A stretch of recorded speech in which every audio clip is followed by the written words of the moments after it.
हमारे यहाँ अगर इस दुनिया में, भारत में हिंदू धर्म का अगर जनाजा निकलते हुए देखना है तो किसी हिंदू की शादी में चले जाओ। शास्त्र कहता है सूर्यास्त के बाद वेद के मंत्र पढ़े नहीं जा सकते। तुम राक्षसों की तरह अर्धरात्रि में विवाह कर रहे हो। अरे वो काल कुछ और था जब मुगल तुम्हारे यहां थे। रात के अंधेरे में बहू बेटियों को उठाकर ले जाते थे, दिन के उजाले में ले जाते थे, तो रात में छुप छुप करके अंधेरे में विवाह कर दिया करते थे। अब कौन मुगल और कौन अंग्रेज तुम्हारे पीछे पड़ा है? क्यों नहीं तुम सूर्यास्त के पहले विवाह करते हो, अभिजित मुहूर्त में करते हो? वेद तो वही कहता है। तो तुम्हें तो ये भी ज्ञान नहीं है।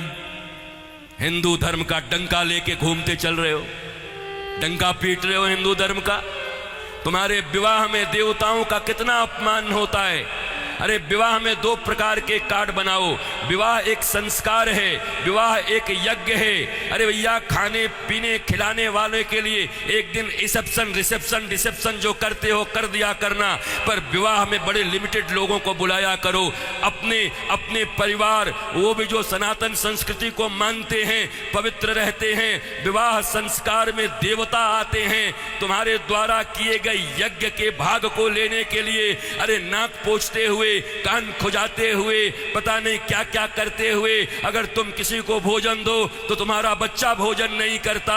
ऐसे ऐसे आंख करके बच्चे को दो। शी मम्मी कितनी गंदी हो तुम। और देवता आते हैं तुम्हारे बेटे और बेटियों के विवाह में। वो एक यज्ञ होता है। कोई शराब पी के खड़ा होता है, कोई गांजा पी के खड़ा होता है, कोई गुटके खाए रहता है, चमड़े के बेल्ट पहने रहते हैं, जूते पहने रहते हैं। 3 घंटे तक दूल्हा उपवास नहीं रह सकता। कोई फूफा बन के पेप्सी ढकेल देता है, कोई जीजा बन के कोक ढकेल देता है। अरे आज 3 घंटे जो अपने सिया को, अपनी जानकी को पाने के लिए उपवास तक नहीं कर सकता, वो क्या पालेगा अपनी पत्नी को, धर्म पत्नी को? ये कोई विवाह है?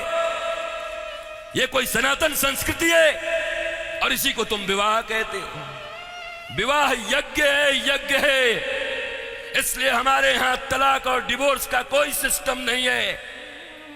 उनके यहां विवाह एक एग्रीमेंट है, आज हुआ है कल तोड़ देंगे।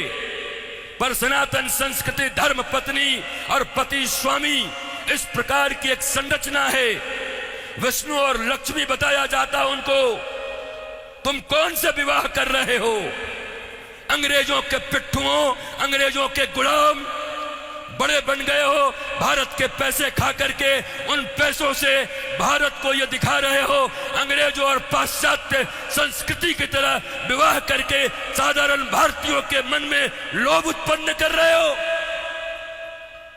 और ये समाज के अग्रणी लोग बने हुए हैं, ये समाज के श्रेष्ठ लोग बने हुए हैं, ये समाज को दिशा दिखा रहे हैं, ये समाज को भोंडा प्रदर्शन कर रहे हैं, अपने धन का लोगों को दिखा रहे हैं। एक गरीब बेचारा विवाह करने में भी लज्जा करता है, इतना आडंबर बना दिया। विवाह एक यज्ञ है, बड़ा पवित्र यज्ञ है, सुंदर यज्ञ है, वेदियां बनती हैं। हमारे यहां दूल्हे दुल्हन, उनके वस्त्र कैसे होते थे? देखो आज के 50 साल पहले ही देखो ना, 50 साल पहले के फिल्म देख लो बॉलीवुड में, तो समझ जाओगे कैसे वस्त्र पहन करके विवाह करता हमारे यहाँ पर। क्योंकि बॉलीवुड भी या सिनेमा भी समाज का दर्पण होता है। और अब बदले हुए बॉलीवुड को देख लो कि अब कैसे विवाह करते हो। हमारे विवाह में हमारे वस्त्र, हमारे परिधान, फिर लेन देन इतना तो बनता है। 5 साड़ी तो बनती है, 21 साड़ी लगेगी ननद की। अरे कौन से ग्रंथ में लिखा है? कोई माई का लाल भारतवर्ष में किसी शास्त्र में मुझे दिखाए? कहां लिखा है ये लेन देन? तुम्हारी बुढ़िया पुराण में होगा। लोभियों के बनाए गए कानून, लोभियों के बनाए गए नियम, अरे जरा सोचो, एक बच्ची, एक बेटी अपना नाम, अपना गोत्र छोड़कर आती, अपना टाइटल छोड़ करके आती, अपने घर परिवार, माता पिता, भाई बहन, सखी सहेली छोड़कर आती और तुम्हारे वंश को बढ़ाने के लिए तुम्हारे घर में आती है। उसको भी टीवी, फ्रिज और कार के लिए मिट्टी, तेल और पेट्रोल से जला देते हो। तुम्हें शर्म नहीं आती? भारतवर्ष में जन्म लेकर बैठे हो।